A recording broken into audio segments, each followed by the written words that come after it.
We discussed the Turing machine, and Alan Turing, a British scientist, comes up with a paper under Alonzo Charge at Princeton University. The Turing machine can solve any algorithm, if there is any algorithm at that time. And remember that at that time, no push-down automata is discovered. Full facilities of finite state machine also is not explored.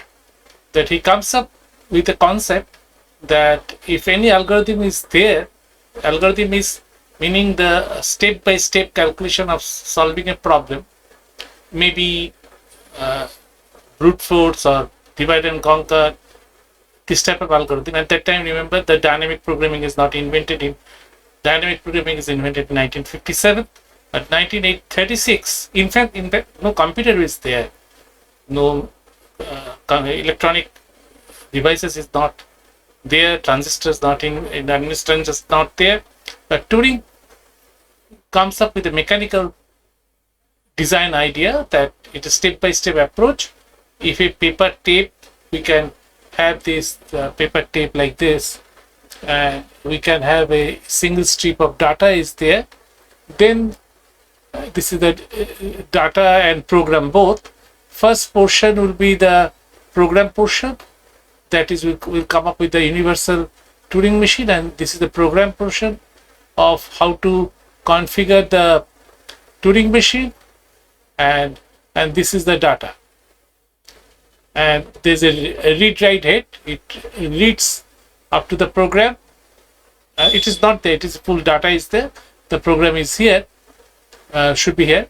So this is it solves the problem. The David Hilbert, a famous computer scientist, previous year, comes up with the Entscheidungs problem. We come with that. Entscheidungs problem is nothing but decision problem. Does everything we can solve it? Everything can be proved within a proven system? That is a problem.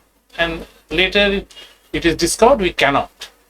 If some axioms in the system cannot be proven, it will be taken as a truth, but we cannot prove that truth. So Hilbert doubted this. This is a problem, decision problem, and Kurt Gödel in 1930-31 he proved that it is not possible. And there are other models of computation.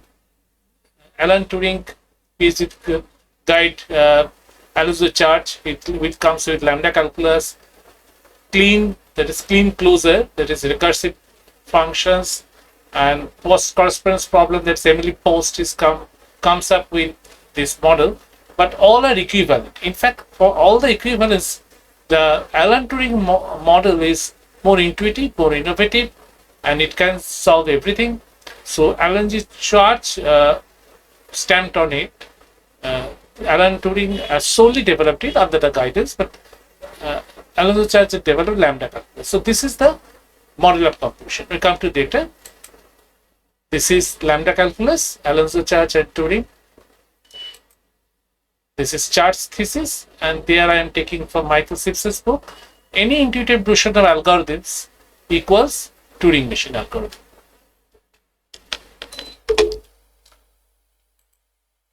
This is FSM and Turing machine. Comes with the first with FSM. It can only be solved with the variable declarations by regular expression technique, but effective programming cannot be done. We will sum the matching parentheses by push-down automata. We can do a chunk of programming. So these are the ideas coming. This is same thing, and a function effective computable is a Turing machine computer, Charge Turing thesis. Same thing, abstract model. It is basically at the time it is not, it is only abstract. So today we discuss the Turing machine. Turing machine, finite state machine doesn't have any stack. With finite state machine with a stack, it will come push-down automata. We talk about deterministic push-down automata and non-deterministic push-down automata, but we come up once more in 1936 paper. In fact, Turing machine invented earlier than push-down automata. It is 1957, 58, 59, and finite automata is more than 100 years than 200 years. Any machine, they're basically finite automata.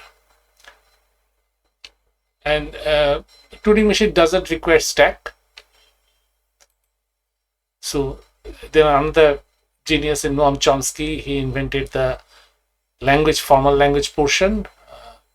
So this is Turing recognizable language. All our languages, generally outspoken languages or written languages beyond this. This is computation model. This is finite control and finite state machine. We have already covered.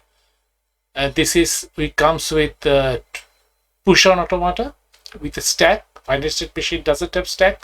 Push-down automata has a stack, so that we can solve the a to the power n, b to the power n, like a balanced parenthesis. This is, I get the book from Harris Lewis and Padam through book. I covered this material from there. It can solve a wide class of problems, but Turing is more general purpose. There are a lot of problems which cannot be solved by push-down automata, like W#W problem or WW problem. Same string is repeated, but W#WR can be solved by PTA, and rather more efficiently than Turing machine. But Turing machine can solve that problem also. This is push-down automata, and this is tuple. This is 6 tuple, 6 numbers of this there. Please closer. This is a Turing machine, more complex, and it's equivalent to this recursively enumerable and both type of languages, enumerable and more richer is recursively enumerable. We'll come to that in other videos.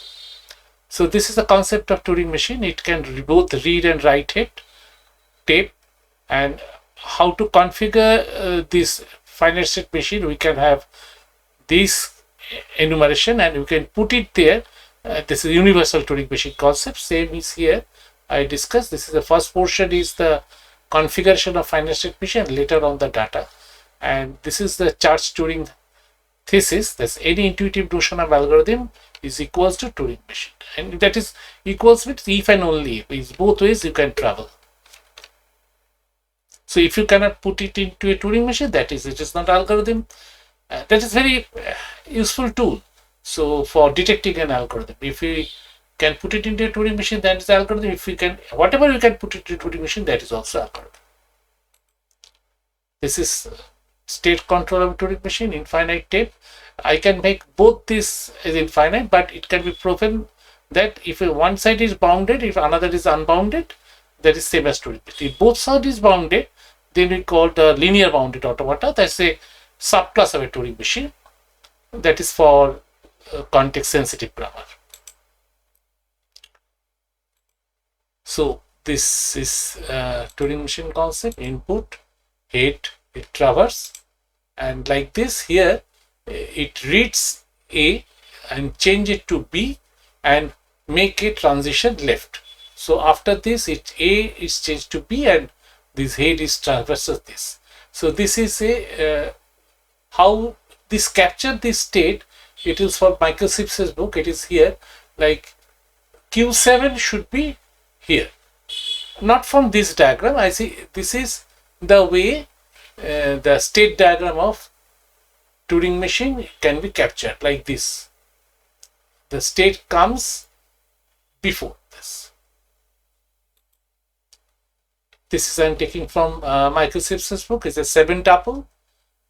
Another thing, interesting thing is the difference from finite state machine and push-down automata is there is a concept of reject state and accept state. There are other states can be which is not either accept or reject. That means Turing machine is not giving any decision. Turing machine can only give decision. Turing machine only halts at accept state or reject state. In any other state, Turing machine will not halt. Then we'll call the another problem is Turing halting problem. That is a one class of problem is always there. That is the extreme end of the problem which cannot solve the Turing machine and no other machines also. So here we see the Michael Sipps's book. I covered in my class also. That is a string W#W, the same string, and it is repeated there. And in midpoint indicator this hash, and definitely we can see that it cannot be solved by push-down automata, because I cannot match already whatever I pushed into to this. I can, if it is a reverse thing, W hash W, I can match this to this to this, like this. So here I can put one into Turing head, can go to X and find it. If no hash is there, Turing machine will go to reject. If after hash it gets the same which is 0, it will cross. Same way it will back and forth. It has found that it is all cross, and it will be all cross, that is an accept. So here in Microsoft's book, it's a blank state. It's showed by this stop symbol. In some other books, is a B hash, like I can put it like B hash is also another way to this blank symbol, and Microsoft's book follow this, and some other books also B hash. So both are also okay, but only one should follow. This is a multi-tape Turing machine, and single Turing machine power is same. That we can simulate the multi-tape Turing machine in a single tape. So every multi-tape Turing machine is equivalent single tape Turing machine. Even the non-deterministic Turing machine, like non-deterministic finite state machine, can be equivalent to one finite state machine. Same is true for non-deterministic Turing machine, can be simulated by one Turing machine. Interestingly enough, the non-deterministic push-down machine, push-down automata, is not equivalent. It is more powerful than push-down automata. But Turing machine is more powerful than non-deterministic. Single deterministic Turing machine is more powerful than non-deterministic push-down automata. And non-deterministic Turing machine and deterministic Turing machine power is same. Power means it can accept the same language. This is most interesting problem of Turing halting problem. Turing halting problem says Turing machine, you cannot tell definitely with 100% guarantee that any given program, and it is all in input, the Turing machine must halt. It is cannot guaranteed, and that is a good excuse for any finding bug in a problem. It cannot be guaranteed. So that is called Turing halting problem. We'll discuss that. That is very interesting. That is Turing machine here is accept and here is reject. That is Turing halt. But Turing will not halt in this scenario. It is loop, and after some time it will not halt. Then it's called Turing halting problem. And Turing halting problem is one first detected problem which cannot be done by any powerful computer till today, even the quantum computer. And after that, we'll see lots of other problems also comes with the same degree of difficulty, like post correspondence problem, PCP problem are same grade as Turing halting problem. We'll discuss that. Thanks for free.